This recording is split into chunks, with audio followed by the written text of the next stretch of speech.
General of the state of Texas, Ken Paxton, is our guest. He is vying to be our next United States Senator in the November election after a bruising Republican primary. General Paxton, welcome to the program. Good morning, Michael. Thanks for having me back on. Well, this is a tough race. It was the most watched race in the country. I think Michigan is now in competition for that. You obviously have had everything possible thrown at you to elect Tallarico. I know there is a lot of frustration. I hear it. What's the Paxton campaign doing? What's the path to victory? Let's talk about fundraising. I know that's been difficult. You beat a 24-year incumbent, obviously stepped on a lot of toes. There's been some concern. Will there be the money there to run the campaign it takes to win? Primary, there was 8 months left until the general election. We have a super long runoff, 3 months, which used to be 4 weeks. It was changed. So then I had to go raise money, spend it during that 3 month period of time, which allowed me to win my runoff pretty decently. During that period of time, James Tallarico was raising lots of money out of state, particularly California. And I think he raised about $30 million between California and Act Blue from all over the probably world. So as of June 1st, I had $0. He had $30 million. So we've been trying to accumulate to raise the money. The challenge in Texas, July and first 2 weeks of August are challenging because a lot of people are gone. Yep. But look, we've worked it. We're raising money. We've got to keep raising money because every dollar we raise allows us to start sooner. But we definitely we do need some outside help, but we need more people giving at kenpaxton.com because we are behind, not because we want to be. We were behind because of that 3 month lag, Sure. Which is really prime time fundraising time in the spring.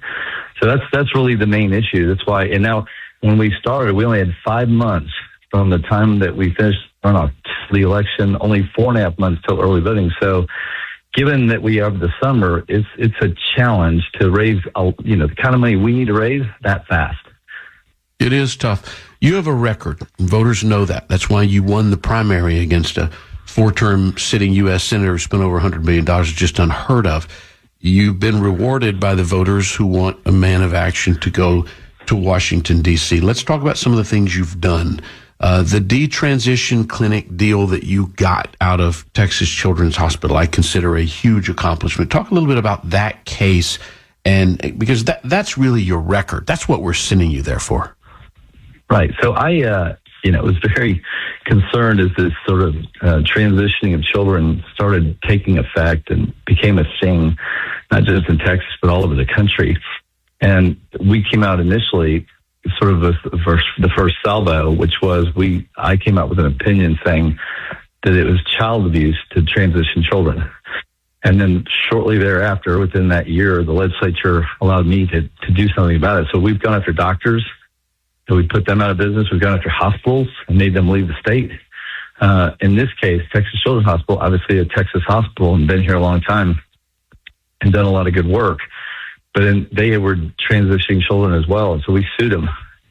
Got millions of records showing that they were misleading Medicaid and the Texas healthcare system and hiding their billing of transitioning children.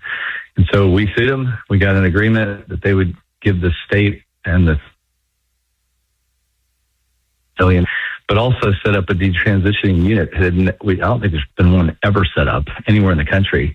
And their agreement was they would set it up for 5 years and they would not charge anybody. Any kid that was affected by this would not be charged for the first 5 years. So it gives these come back or at least have some help because a lot of them can't afford to come back and make these changes. So I'm excited about it. I really, really am excited because I hope that other states will follow suit so we can provide more options for these kids.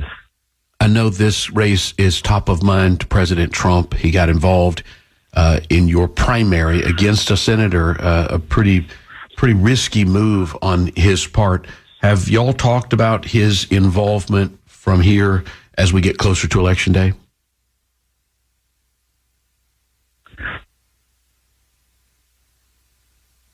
We got some sort of phone problem. Can you hear me? Yeah, I can. Or you must be traveling because it's cutting in and out. But go ahead.